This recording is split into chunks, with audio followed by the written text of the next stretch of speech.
Assalamualaikum warahmatullahi wabarakatuh. Saya sekarang berada di Bukit Tangga, Jalan Seremban ke Kuala Kelawang. Korang tengok sekarang jalan.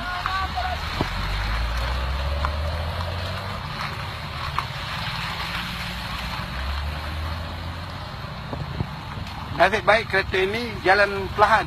Tadi waktu saya menghala, 3 kereta aksiden di sini, melanggar punggung. Saya nak tanya, wakil rakyat, ahli majlis kerajaan negeri, pengarah JKR, pegawai air negeri, dan ketua polis negeri dia ni, waktu lalu jalan ni dia tidur ke?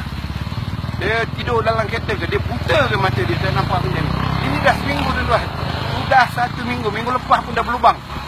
Takkan kerja macam ni pun Menteri Besar nak buat? Jadi apa bendanya pegawai daerahnya ada, pegawai JKR ada, dan juga wakil rakyat kawasan ni 3 orang, 1 ahli parlimen, 2 adun. Takkan nampak? Takkan nak nampak? Kesian saya pada 3 biji kereta pada saya lalu tadi, aksiden teruk. Satunya jadi sandwich kerana depan belakang langgar dia. Jadi saya harap yang amat berhormat Menteri Besar, jangan kau bebel banyak, cakap banyak, benda kerja tak buat. Ya, ni kau punya esko punya kerja, kau punya wakil rakyat punya kerja. Tengok.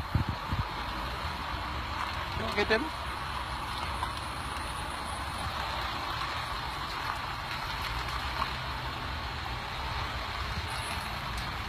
Jadi saya harap tuan-tuan dan puan,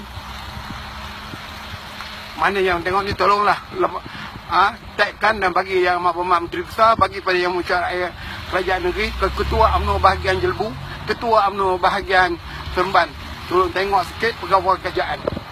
Sekian, terima kasih.